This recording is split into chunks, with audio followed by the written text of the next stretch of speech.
All right. So the first lab of the day is going to be about Git version control. So version control in general, but Git in specifically.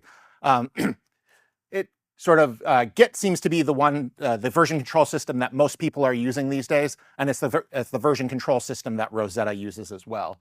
Um, so Git has a little bit of a reputation of being a little bit of an abstract and esoteric system that's a little bit arcane, with basically commands that you just sort of do the magic commands and things tend to work. There is a philosophy and a system behind it, and hopefully we'll give you a little bit of insight onto this. But yeah, don't be too concerned if you think this is somewhat abstract. A lot of people have issues with Git. So first off, let's take a step back and think, what exactly is version control? And so version control, as the name suggests, is a way to handle different versions of pieces of software. And this is sort of giving you a difference between being a user of a piece of software and a developer. So a user can just download a particular version of the software, and that's the version they have, and they don't have to worry about multiple different versions. Whereas a developer typically is working with multiple versions, they're changing the code over time, and more importantly, they're likely interacting with other people that are also changing the code all the time. And so they need to have a way of sort of organizing this. So, what work are you doing? Are you doing multiple different things at once? Are you interacting with the other people who might be helping you out on putting in the feature that you're interested in? Or even working on the same code base, but like different parts of it or different features? How do you coordinate all of those different changes? And that's the essential problem that version control is trying to fix. How do we coordinate all of this activity, all of these changes to the code, where we have all these multiple different versions from multiple different people, coordinate them all together and come up with a single version of the code that is, this is the current version of the code. And so there's multiple different reasons to use version control. Even if you're not interacting with anyone else, it's a good way to back up your work. So if you have a version control directory, you can put your work in there. You can commit multiple versions of your work, save that, and if you need to go back in time in the future to say, oh, what was it like 2 months ago, or something happened and I want to investigate a little bit. Again, keeping track of individual changes. What have you been doing? What's, sort of how did the code progress? Especially when you're doing a scientific project, if you want to know exactly how things changed over time, you can do that. Again, also when working with multiple people, if you have multiple different changes that are happening, I'm changing one thing, someone else is changing another thing, and you want to try and sort of put them together. Version control systems have a way of doing this. You can also use it to identify the source of bugs, and that's that whole going back in time thing. So if you knew 3 months ago it was working properly, but now you do it again and something's changed, you can step back in time and say, oh, a month and a half ago I made this change and I committed this change, and that's the difference. Before that change, everything is good. After that change, I'm seeing the issue that I'm seeing. And so you can do that sort of digging into history using version control systems. And important for scientists, also ensuring that the scientific results are reproducible. So not only do you have a reference copy that you've committed, you've also have that history of, if you ran this 2 months ago, you ran it with a particular version of the code, you got a particular scientific result, and now you've changed it and you've changed the scientific result, you can have that history of saying, this is the state of the code at the time that I ran this experiment, and this is the state of the code at the time I ran this other experiment. And if there's differences between those two, you know that it's due to which particular code changes you have. And so Rosetta uses Git, which is a distributed version control system. And the concept behind a distributed version control system is the fact that everybody's copy of the version control system is sort of an entire copy. So you have one copy on the server, and each person has their own copy on their own PC or their own computer, but each of those are a complete version of the entire repository. So it's the entire code base is sort of, and the entire history of all of that code base is contained on each of those copies. This is slightly different from some of the older systems which were based on more of an authoritative server, and you just had your local working copy that only contained what you were working on at the time and not the entire history. And so theoretically speaking, there's really no difference between the repository of Rosetta that's on your machine and the repository of Rosetta that's on my machine and the repository of Rosetta that might be on some server somewhere. They're all sort of equivalent. That being said, this gets to be hard to work with in sort of the more abstract way. And so a lot of times people do use sort of a more client-server type approach, where there's one authoritative repository. Oftentimes that's on a centralized server like GitHub most frequently, although you don't need to use GitHub in order to use Git. But typically speaking, the way people set it up is GitHub holds the master copy. And so this is the authoritative version, and then everyone makes their copies of their local repositories from that centralized authoritative server. And also a benefit for GitHub is the fact that there's a nice little web-based UI to interact with the repository and do a whole bunch of maintenance stuff. Yeah, and so I've been talking about Git repositories, but what exactly are those? So a Git repository tracks the files that you have in the directory. So if you have a directory that's version controlled, all of the files in that directory are tracked by the Git repository. And it also tracks the history of all the changes. And so the way you have it is you have the concept of a commit. So there's a snapshot in time that you have, these are the files that I have in the repository. I make a snapshot of them, and that's a commit in the repository, and that snapshot is saved in the repository for as long as the repository exists. And you can go back and forth between different commits. And so, yeah, so there's a little bit of a terminology here. And so the basic Git operations are, making a clone of a repository. So when you initially download a repository from GitHub, that's called cloning. Pushing is taking local changes and pushing them up to the server. So you're sending them to the server, you're pushing, and the opposite of that is either fetching or pulling. And so it's taking, if someone else has pushed changes to the server, you can pull those down to your local repository. Checkout is to pick a specific commit or file and make your local working directory reflect the status of that commit. So the state of that commit, that's a checkout. Branching and merging and pull request. These are terms handling the ability to work with sort of different versions all on the same machine, and we'll get to that a little bit later. All right, so some details about how Git stores commits under the hood. So the concept is you have a directory and you have your files in your directory. And so sort of this exists even without version control system, but what the version control system adds on top of that is now what you can do is you can create this commit. This is a snapshot of the state of your working directory at a particular point in time. And so the way to do that is you first have to git add the files. And so this is one of the quirks of Git, is the fact that there's actually a two-stage process to making a commit. So there's your working directory, and then there's a staging area, and then there's the commit. And so before you can actually do the commit, you have to add the files to the staging directory.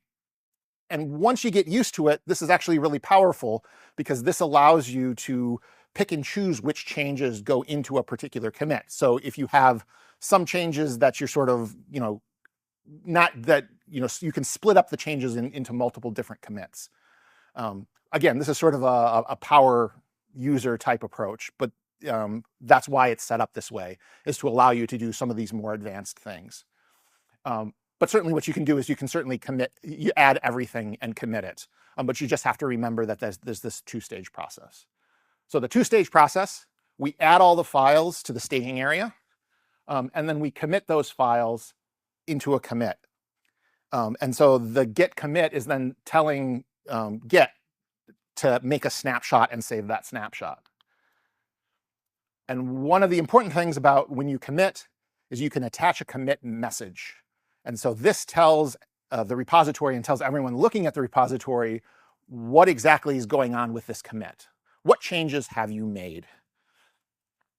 And so sort of an example commit message here you're describing what function you've added, sort of what the state of the code is, and what's that going on.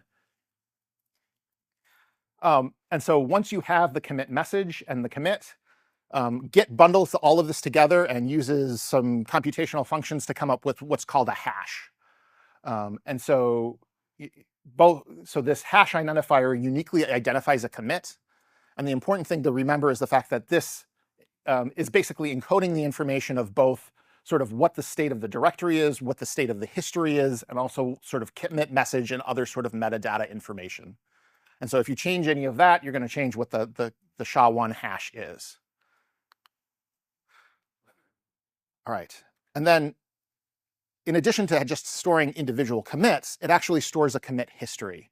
And so, as you change things over time, as you change each of these, the local directory and commit it, so you have this commit message, you have the state of the directory, and then all of this information is stored inside the Git repository. And is sort of all encoded within this hash that identifies it. And from this hash, Git can not only pull out which files are involved, which commit message is involved, but it can also pick out what the history is as well. And as a technical note, I should say that the way Git stores the state of the directory at any point in time is it's storing the entire state of the directory.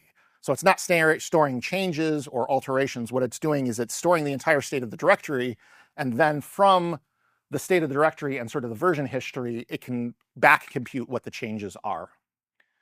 Right. All right.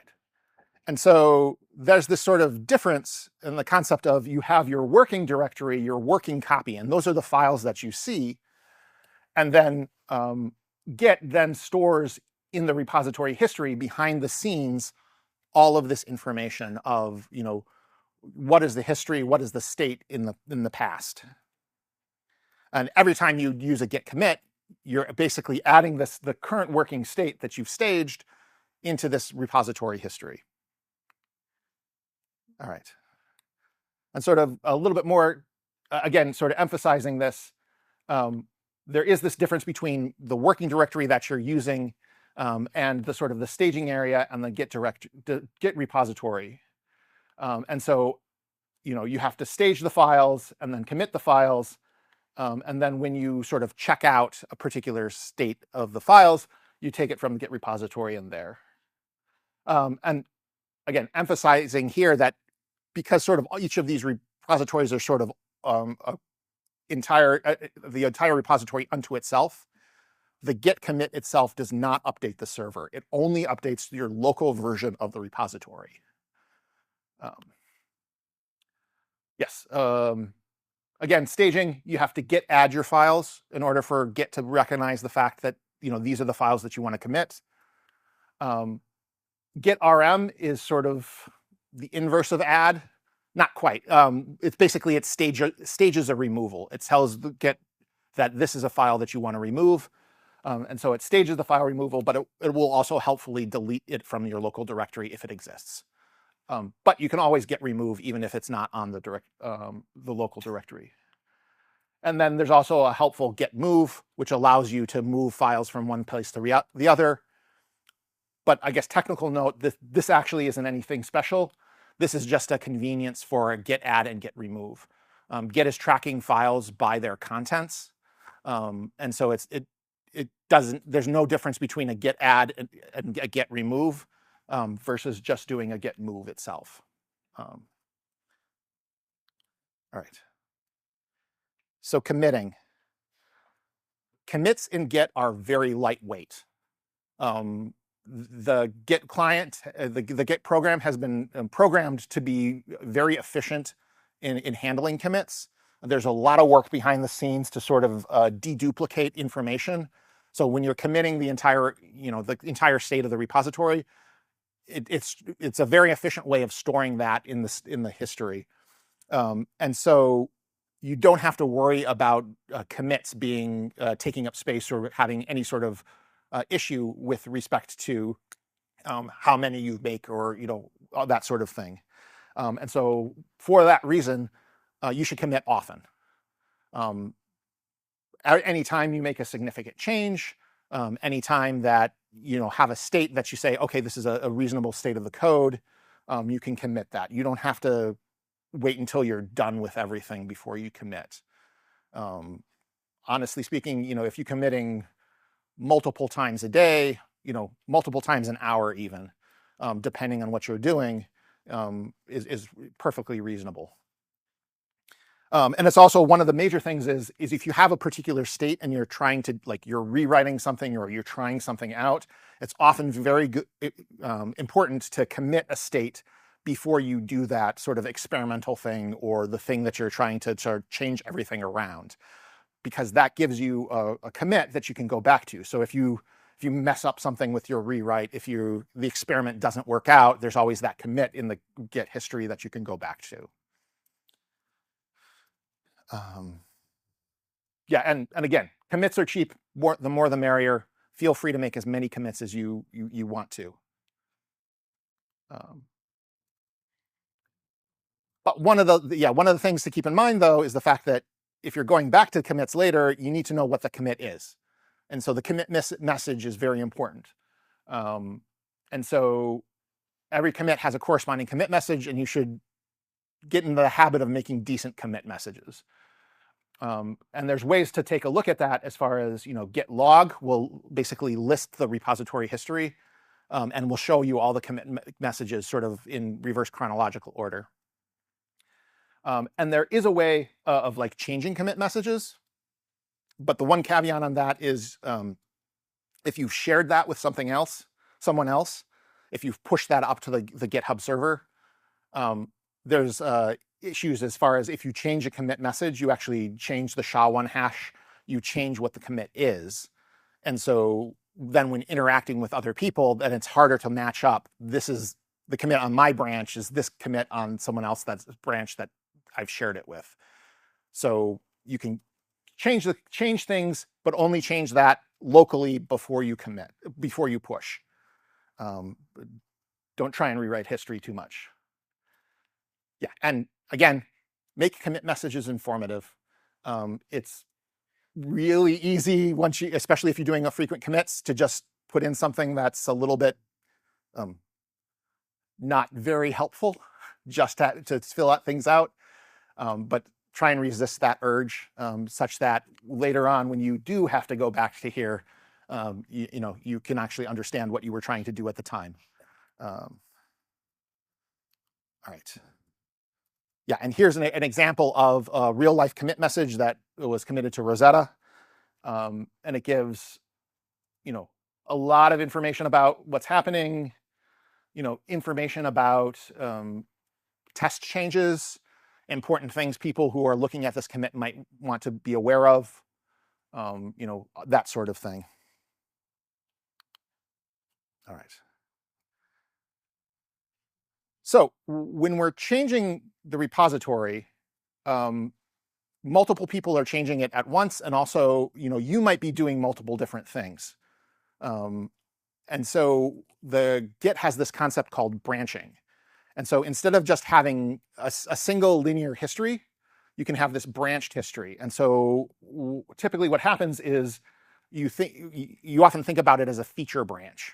And so you have the main line of development, which everyone's contributing to, but now you have your feature branch, which is, I want to make changes, and I'm going to, make my changes in a branch, so I'm sort of relatively protected from the major changes that are happening, and also I don't affect other people who are also working with Rosetta or whatever particular software package this is.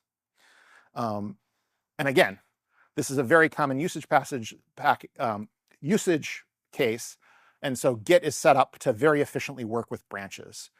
So don't worry about making a lot of branches. And so any sort of new feature should be in its own individual branch. And one of the reasons why it's very easy for this is the fact that branches are just updatable commit labels. And so they're just basically a little post-it note, a little tag that's sticking on a commit that says, this particular commit is the state of the branch at this current time. And then as you commit or as you change the branch, that label gets moved around to different commits. So branches are very lightweight. And yeah, anytime you want to make a new change to the code base, even if you want to do, you can have branches off of branches. So if you have a sort of an experimental thing that you want to try, you can make a new branch to try that experimental thing without changing your main feature branch as well. And again, it's very efficient to do branches. We had thousands and thousands of them in the old repository with no problem whatsoever. So don't worry about it. And then the command is get branch and the branch name, and this will that will create a new branch. And so get checkout is sort of the way you switch between different branches effectively. And so what you can do is you can specify get checkout main or whatever particular branch name you want, and what that will do is it will update what particular branch you're working on, but it will also update your working directory to the state of that branch. So whatever the current state of main is, you do get checkout main, and your working directory is updated to that particular state. So all the files that are currently there. You can also check out specific SHA-1 hashes. So if you know a SHA-1 hash of a commit that you have, you can check that out. And specifically that revision. The caveat there is the fact that that's not on any branch, so it's really not set up to be committed to. So if you want to make changes to that, you'd have to start a new branch, and sort of that's what this is as far as you can do get checkout -b new branch and the branch name, and you can create a new branch from whatever the current situation is in your working directory. But yeah, this allows you to, if you just want to go back to a previous commit to do some testing or something like that, you can check out that particular SHA-1 hash. And then all of the information from the branches is everything you've committed already, that's in the repository. And so you can always go back to the main branch once you're done with the particular SHA-1 hash. So you can bounce back and forth. This may affect recompile times because you're changing the contents and you have to recompile when the contents change. But again, it'll allow you to go back and forth, and everything that you've committed is saved in the repository history, and you're not going to lose that. All right. There's also ways to delete branches, both on your local machine and also on the remote repository. I guess I should specify the fact that because each of the remote repositories are their own separate repositories, they have their own idea of branches, and it's not automatically synced between the two. So we have to, we'll get into that a little bit more later. All right. So you've made your branch, you've made your changes, you have your new feature, and you want to share it with the world. But other people have their other features, and you want to sort of combine all of those into the main branch. How do you do that? Well, that's by merging. And so what merging does is it takes two separate branches and then tries to coordinate all of the changes in those two branches to come up with sort of a unified version of that. And so it sort of, again, it merges the two lines of development into a single line of development. And git merge, and then you just merge whatever. So you have the current branch that you have checked out, and then you have another branch that you're merging into that branch, and that's what you have here. And then you'll update your branch with the new version with all the merged features. A lot of the times, especially if people are doing things in different directories, Git can figure out how to combine all of the changes that have happened. But occasionally, especially if people are working with the same files or on the same thing, you'll get what's called a merge conflict. So basically, there's lines, and Git doesn't know how to combine the lines into a single coherent version. And so then you have to do sort of conflict resolution. And we'll get a little bit more into that later. But yeah, as I mentioned, merges occur in one direction. So you have a branch that you've checked out, and you're merging from another branch into that branch. And so the branch that you're specifying doesn't change at all. It's only the branch that you have checked out that is going to be updated and changed. And oftentimes, you're merging in feature branches into main. You actually don't do that manually. We'll get to pull requests, and that's typically the way that happens. Is feature branches into main is done by pull requests.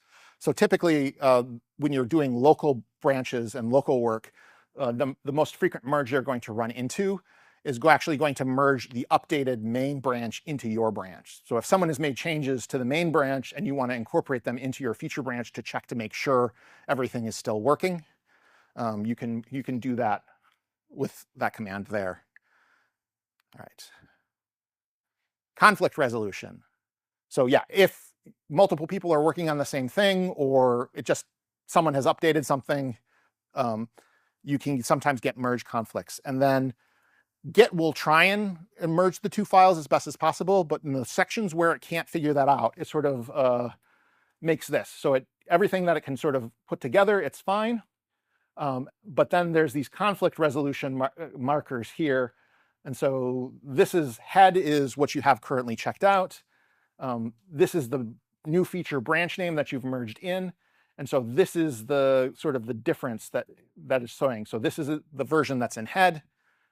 Currently checked out, this is in the branch that's a new feature. And you just basically have to look at that change and say, okay, given what I know about my feature branch and what the changes that are happening in main are, what's the best way to sort of compromise between the two? And there's different tools that'll allow you to help. So there's Git tool and merge tool, diff tool and merge tool that allow you to use various programs that are set up to make this a little bit easier to do. Another recommendation I have is oftentimes it helps to turn on three-way merging. And so instead of saying, this is what's currently in my branch, this is what is in the feature branch, there's a third bit that's added in here that says what was the common history. And so oftentimes, especially with difficult merges, knowing what the common history is allows you to sort of parse out, okay, what did each branch do and how do I combine that together? All right. So far we're talking mostly about things that have been happening on your local machine. So all of the commits, all of the changes that you've pushed, those are all just stored on your local machine. They haven't yet been pushed to the server yet. And so if you want to send your changes off to the server, that's a separate step that you have to do. And that's the git push command. And so when you have your commits and you say, I want to make this to the server, put this to GitHub, you would then git push that off to GitHub. And then GitHub would have the repo that's on GitHub would then have a version of those commits that you have. And the inverse of that is pull. And so if there's changes on GitHub that you want to bring down, you would pull those down. And typically it's pushes done on a per branch basis. So at the end of the day, once you're done doing all of your commits and development, you push that up to the server such that you have whatever changes in your branch are represented on the server. Yeah, and push your feature branches frequently. Again, branches are stored very efficiently, so there's no reason not to push them up to the server, just so that you have a version there. So if something happens to your local copy, if your computer crashes, there's a backup on the server, on the GitHub server. Oh, and you also want to make sure your main branch is up to date before you branch off, just to make sure that you're not going to have issues with doing a merge later on. So Rosetta and most of the open source software systems these days use what's called a forking model. And so, as mentioned, there's multiple different repository copies, and you can have multiple versions of the repository without an issue, and that exists also on the server as well. So a particular server can have multiple copies of your repository. And so this is what GitHub has set up in the concept of forks. And so you have your local version, but then on GitHub, you can actually have multiple different versions of the same repository. And so you have the official Rosetta Commons Rosetta repository, but you also can fork your own version. And so instead of being at Rosetta Commons /Rosetta, it would be at your GitHub username /Rosetta. And the benefit of that is that gives you a little bit more of a playground where you have write access to that. You can have a little bit more control over that repository. And that's sort of a standard model now, especially in situations like, with third-party sites where you don't necessarily have write access to their main repository. You can still fork, and now you have write access to your fork, and then you can make a pull request from your fork into the main repository. And so that's sort of on the server side, you fork into your fork, and then to put changes back, you do the pull request into the main repository. And then when you are doing cloning and pushing, typically you're cloning and pushing to your personal fork. Okay. I'll also mention the fact that Git can have multiple remotes. Again, there's nothing special about the GitHub version of the remote server. It's just like another version of the repository. And so you can have both your version as the origin, and then also you can have the Rosetta version as the upstream version, and you can interact with both of those. Again, a little bit more of an advanced topic, but something that can be done.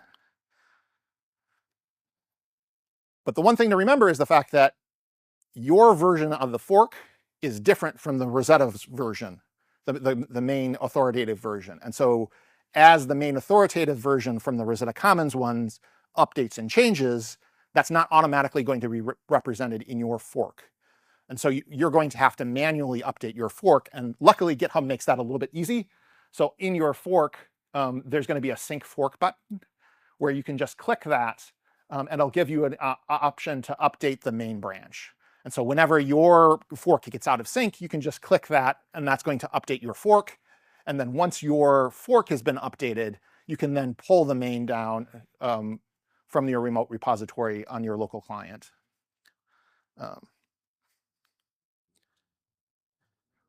So the forking is making your local personal copy of the repository on the server. So how do you get your changes from that fork back into the main version of Rosetta? Well, that's a pull request.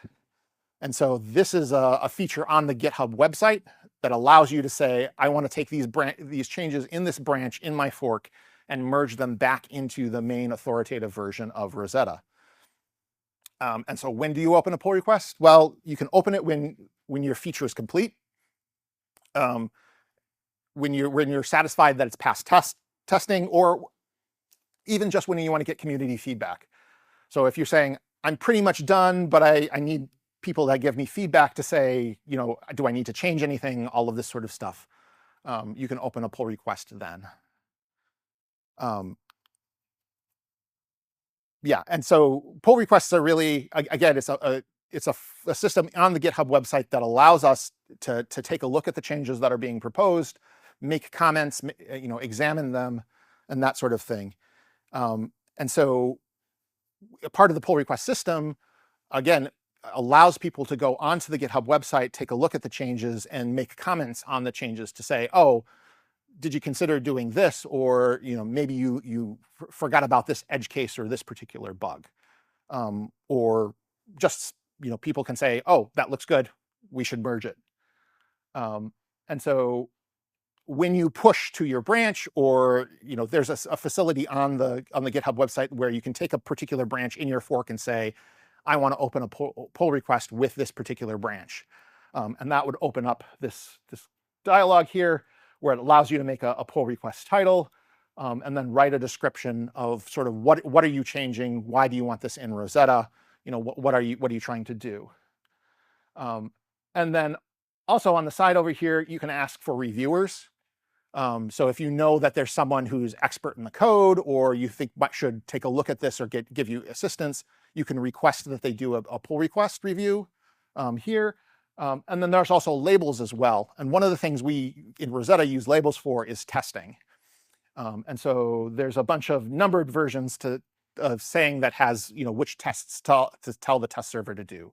And so there's typically a 90 standard test is the one that most people put on their labels, and that just tells the testing server, Rosetta testing server, to just run that. Again, this is specific for the Rosetta repository.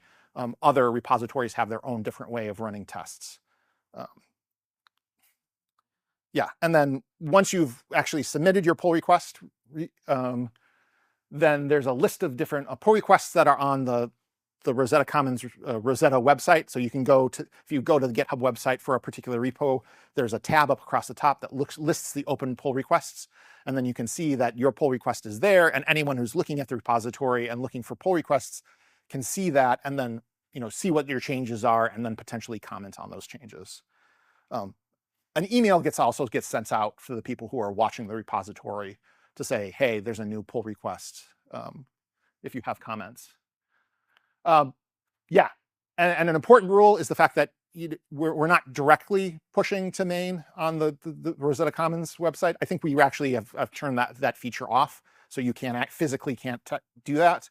The pull request is the only way to get new code into Rosetta, and typically most repositories are set up that way. So if you want to get new code into the authoritative version of a particular repository on GitHub, you need to open a pull request to do so. All right. Yeah, and as I mentioned, as far as people have the ability to review your pull requests, look at the code, see what's happening. If you've added the label, the test server will run the automated tests. So there's a list of tests that are for each label. And so there's a set of standard tests that it's going to run to make sure you haven't inadvertently broken anything. If you have changed tests and that there's test changes, it's helpful to put that in the description of the PR, the pull request, to say, hey, I know that these particular changes are going to happen, and this is the reason why. And so other developers will take a look and do a peer review of your code to say, hey, is there anything that might need to be changed, or if something you could have potentially done better, or have you thought about this sort of thing? And so if you open a pull request, one of the things you want to do is monitor the pull request page, and make sure that if anyone makes any comments or has any questions for you, you can respond to those, you can answer questions, and go have a back and forth about that. Eventually, if everything looks good, you'll get a PR approval, and that means that's ready now to go into main. The way we have it set up is that you actually don't merge it yourself. Someone who has a little bit more authorization pushes the button to actually merge. And when they do that, with Rosetta, we have what's called a squash merge. And so all of the changes that you made, all of the different commits, are just collapsed down into a single commit. And this is to keep the Rosetta history a little bit more clean. On the old repository, we had a way too big history, but for the current repository, it's a squash merge. But that means that for that single commit, there needs to be a commit message. And the commit message is the PR, basically the box of the PR. So the description in your PR, that headline button, that's going to be the commit message. And so one of the things you want to do is, as you're going through the pull request review, is if you need to add anything to that message, update the description box as well. Yeah, update PR description as you go through. And there's ways to edit that. All right. So some additional Git commands that are helpful. Git status is probably the command that I use the most in Git, because that will shows you what branch you're on. It sort of shows you if you're, what sort of status you are with respect to the remote branch. It shows you what files you have staged, what files you have changed. It gives you a whole bunch of useful information about the current state of the repository and the current working directory. And so oftentimes I run git status before I run a git command and git status after I run a git command, just to check to make sure everything changed the way I thought it did. Git branch with no arguments will also list what branches are available. So if you're doing multiple different things and you've forgotten, what all's happening and what you have all going on, you can just do git branch and it'll show all of the local branches that exist. If you want to start looking at git history, git log is the command, and there's a bunch of options that you can push to git log to give to git log as well to get more information or less information or different formatting of information as well. Git diff compares files. By default, it's just going to compare the working directory to the most recent commit. But there's, again, additional options where you can do a diff against a previous version of the file. So you can go back in history and say, oh, how has this changed since last year? And another one that I tend to use somewhat regularly is git blame, or also git annotate if you're feeling a little bit more generous. And so this says basically who was the last person to change the file and sort of what commit changed that line. So if you're looking at something and something doesn't look quite right, or you're sort of wondering why someone is doing something like this, oftentimes what you can do is you can do git blame and say, okay, when was this line changed? When did they add this particular line? And you can look at it in the context of the general commit that added it. And maybe that gives you a little bit more information of, oh, they're working on this particular edge case, or this is important to support non-canonical amino acids or something like that. So there's more information that can be gained from that sort of thing. If nothing else, it'll tell you who changed it, and you can send off an email to say, hey, I see you're doing something this way, in this particular line. Do you remember why you did it that way? Is this important? And you can sort of have a dialogue with the person who changed it to see, how, to understand better what's going on. All right. Recovering from git mistakes. You will make mistakes. It's fine. The point of git is to allow you to recover from mistakes. Recover from things that you didn't do. You have that. And oftentimes the best way of doing that is using the git reset command. And so git reset has multiple different versions. So the soft version undoes the commit, but leaves all of the changes that the commit has in staging. Git reset mixed basically resets sorry, I should mention that in each of these you specify a particular commit ID. So if you're doing reset, you reset to a particular SHA-1. And so what git reset soft does is it takes the branch label, your current branch label, and it changes the branch label to tag that particular commit ID. So oftentimes what you'll do is, go back in history, you'll say, oh, I didn't mean to commit these particular files. I'm going to git reset to an earlier version of the branch. And so you'll move that branch label to an earlier version in history. And so mixed does that same reset, but it'll also unstage all the files. So your working directory will stay the same for both git soft and mixed, but the state of where the branch is changes. And that allows you to do edits and updates and redo the commits that you might not have wanted to do. Git reset hard. That's if you just want to discard the working directory changes. So git reset hard will not only reset where the branch is, but it will also change the files on the working directory to be whatever that state is. And that's sort of if you just want to sort of discard the working state and go back to an older version, that will happen. Okay. And if you forget usage, and you will, because Git is complex and has lots of options and lots of features, there's plenty of places to get help. Git has a help command itself, and so you can just basically do git help status and see all of the options that you can put to status, or git help log. If you're used to using man, I think it's also hooked up in man, so you can do man git. There's also a -h if you just want a sort of a brief look. So git help gives it a little bit more information. The -h just gives you a brief summary. And then just Googling. As I mentioned, Git is probably the most used version control system these days.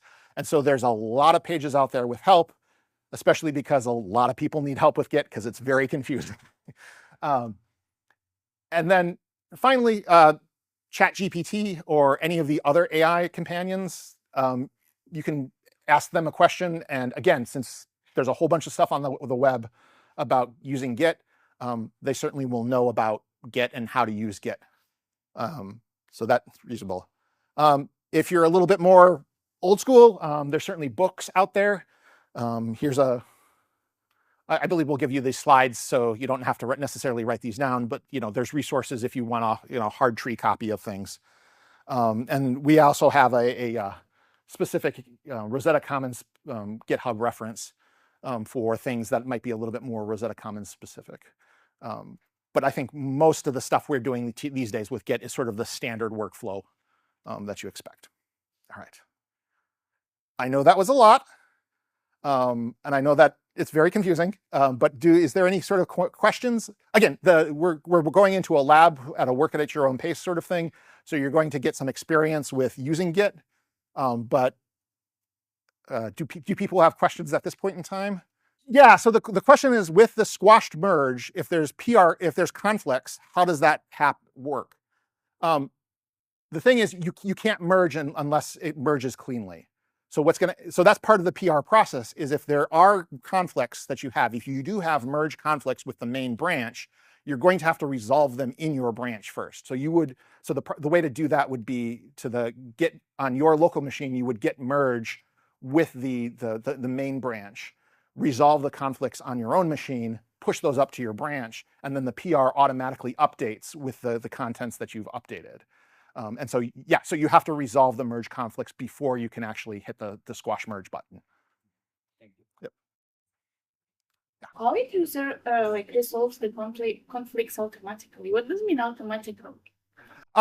So basically, a lot of times it's basically just a text change. So oftentimes the changes are in like separate files or separate locations in the file. And so if they're separated well enough, Git will just apply both of them. The changes. It's only when they're sort of overlapping changes that Git can't figure out which one to apply, and that's when you get merge conflicts. I will say that the automated changes doesn't necessarily mean that the program is functional afterwards. So there certainly are situations where one person could be changing something, another person could be changing something. They're changing different files, but they're changing things in a way that makes things not work. So the automatic merge, just because it merges cleanly doesn't necessarily mean it functions properly afterwards. So that's something to be aware of. And so the testing server will test main as well. And so that's one of the things is in your PR, you're doing the tests to make sure that you haven't inadvertently changed something. But then even after the PR is merged, we run tests and we'll send out an email to the person responsible for the PR to say, hey, this test changed, and then you would have to go back and say, oh, did I make a mistake here? Or is there something I need to change? So I guess that was a thing that I probably should have added, is the fact that you want to monitor your emails from the testing server to say, hey, are you breaking anything because of the PR that you just did?